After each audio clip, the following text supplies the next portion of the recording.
Hello everyone and welcome to part whatever of my 100 watt Bassman build.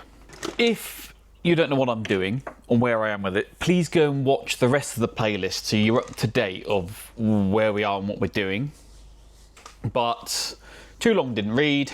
In the last episode we fired this thing up and we got it passing signal and we heard some of the sounds coming out of it, which proves our concept. Great. Now we need to start fixing the stuff that's not right. So we'll call this revisions, okay? In that last video, we had to mess around with the value of the tail resistor on the bias supply. There's a 27k in there. We ended up, well, what I did was I added resistors in parallel to end up with an equivalent resistance, and to kind of get the bias voltages that I needed, we ended up around 10k, but still, in order to get a reasonable operating point for the output valves, the pot was kind of quite far round. So what I'm going to do, I'd like to have that more into the centre of the pot's rotation so I get a nicer sweep on it, or a nicer control and range around that. So what I'm going to do is, rather than install a 10k there, I'm going to go the next E12 value down, which is an 8k2, and we can try that, see where we end up. So that's the first thing we're going to do. The next after that is obviously the output of both channels I hadn't connected up to the input of the phase inverter, and we discovered that during testing. Why had I not done that? Well, on my layout diagram that I'd drawn them as underboard connections, and I had assumed I'd done them, quite simply, so I do apologise. So I'm going to add those in now as overboard connections, and then we can get this thing back up and running and then start to tweak it. You know, we can play it, we can listen to it, we can check it both on the oscilloscope and the spectrum analyzer, see what it's doing. I'm actually primarily building this for bass, so I'm mostly interested in the bass channel, but that doesn't mean I'm going to ignore the guitar channel. If I can get this sounding like a really, really good guitar amp, which I'm confident I can, then it becomes a really viable tool and an option to use in certain scenarios, right? So we'll see. But now we've got, essentially this thing is up and running and working, now we can start making our adjustments, our revisions, our improvements. You know, is the amp too noisy? Does it sound a bit flat? Could the mid-range be improved? You know, do we need to add some sweetness to it? Is it too trebly? Is it too spiky? Is the bottom end too boomy? Or is it too firm? You know, is there too much of a transient punch to it? What's going on with it? When you design an amp on paper, you try and get it as close to where you think it will be as possible, and then you go through that process of making changes. So we are nowhere near being finished on this amplifier, but we are getting closer. Now, I'm not in the mood for getting a shock today, so discharge cable on, just in case. It's been off for a week, so it's probably fine, but we're not going to be messing around, or we're not going to be making any more assumptions, because that's how you end up making big mistakes. So 27k resistor out. Let's get this 8k2 in. Well, I'm not finished on the grounding scheme of this amp either. So these are all things we're going to be working on, trying to get right. So let's do that.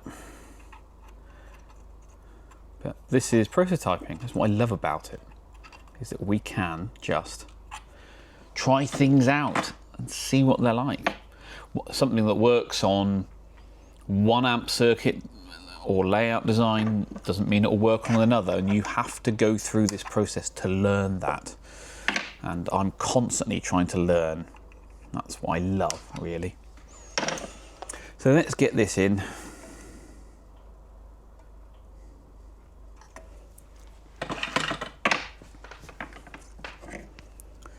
And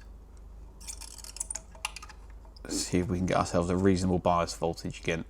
That's that. Okay, just fold this up slightly so I can work on a different plane. Ugh. make sure you can still see what I'm doing. Actually, that's quite a nice shot, isn't it? Let's fix the focus as well.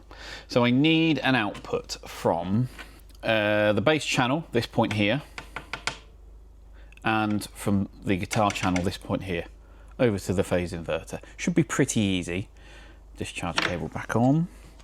But these are going to be in the way for the time being, so we're going to unsolder those. Shielded wire from the input of the guitar channel.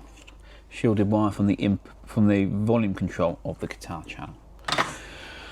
Right, yellow wire.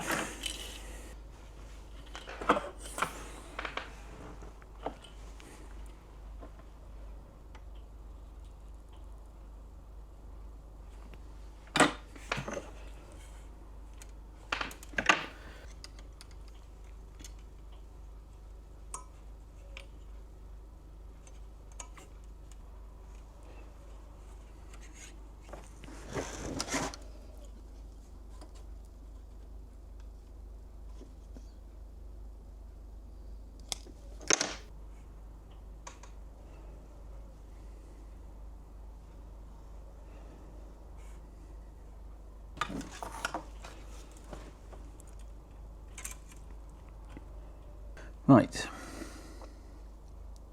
that is close enough. I will probably end up redoing that, but for today's testing, what I ideally want is more of a sharper radius there.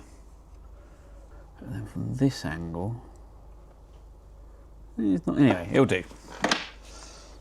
Yep, that'll do, it'll do. It's not perfect, but it will do. I don't want to spend as much time on that. Anyway, so now we can get these hooked back up, which they are. Oh no. Oh no. Right. Okay. Yeah, I'm not happy with that, but it's going to be functional. Right. Over to the test bench. Right. It's fired up. And bias point is ended up exactly where I want it to be. I biased them at bang on 60%, and it's now doing 98 watts clean. Perfect, exactly where I want it to be. I'm into the bass channel with my bass.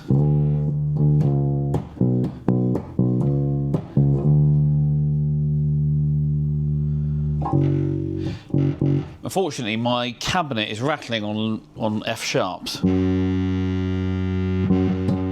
Any other note is fine, so we need to sort that. Definitely a ground hum buzz from the amp, and some other bits and pieces, so I've got some refinement to do. But the proof of concept is now working.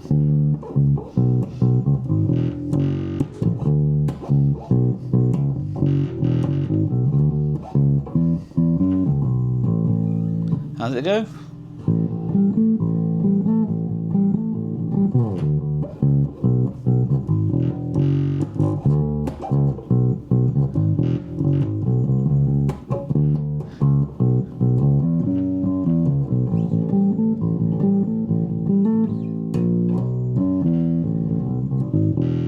Oh, I can't remember how to play September.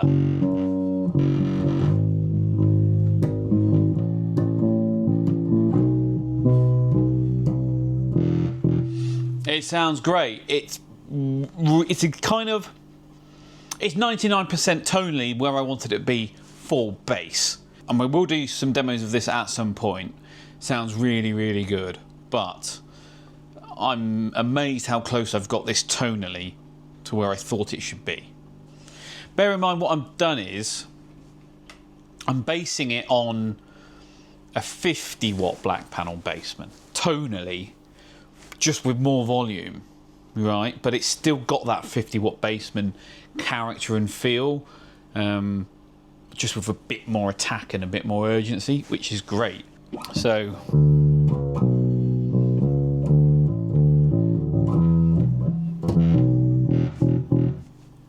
I just can't wait for my proper bass cab to come from Zilla. When that's here, I can show you the full rig. But this is going to do exactly what I want. And you know what? As it's only 100 watts, It sounds better at low volume for bass than the lower voltage practice amps do. Definitely. Yeah, there's a lot in this. There really is. There really is.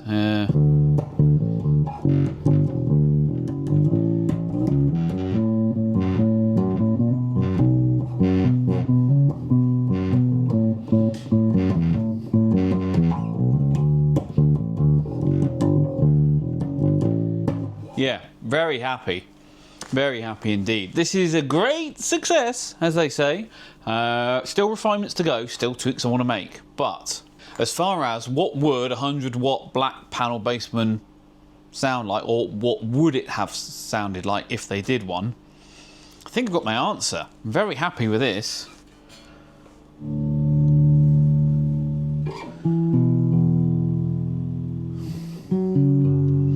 It's sweeter than the 135, definitely. There's more character to this. Yeah, without a doubt, for bass playing. Definitely more character. The 135 has got its own thing going on. It's quite a unique sound. You know, ultra-linear, distributed load. 6L6s. It doesn't quite do 135 watts, but you can tell there's a difference in the output stage, in the way it achieves that power. It's very... the differences are quite obvious. You can feel it in your fingers and the way the amp responds to your playing. All bass stuff we're talking about at the moment. Guitar, different matter. Compared to this, definitely sweeter, is a bit more forgiving, if 100-watt amps can ever be forgiving. But it's certainly got a bit more compliance to it, a bit more feel. Yeah, I'm very happy with this.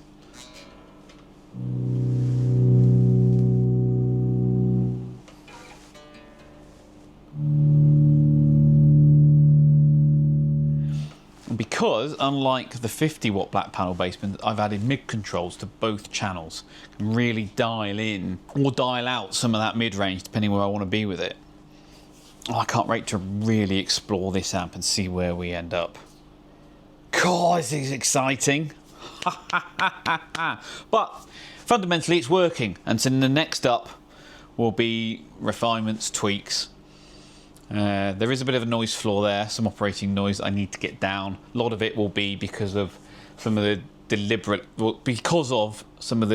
poor grounding mistakes I've made in order to understand how tolerant or how intolerant this is of things like that. So now I can start to work my way through and optimize that grounding scheme in different ways, work out what this amp prefers and what it doesn't. So that's all by design. But I think we're there. I think if I shove this in a cabinet, stick some knobs on the front, I could go down the local jam night and play in the house band with this, and nobody's going to bat an eyelid. Nobody's going to say, "Oh, that's not right." They're going to love the sound of that. This is really exciting. We're refining and polishing it now. We're not making fundamental changes. Yes. Anyway, I don't know if that was exciting to you guys. I haven't really done much. And the sound sample will probably be terrible because it's just this microphone coming through a guitar cabinet. But I can hear what it's doing, what it's not doing, how it's responding and playing. So, very happy. More on this to come. I don't know when. It will be a while, I think, because until I've got my new bass cab here with the speakers in it that I want, there's no point in me refining this further, because now I need to start tweaking it to work with my new bass cab and the voicing of that.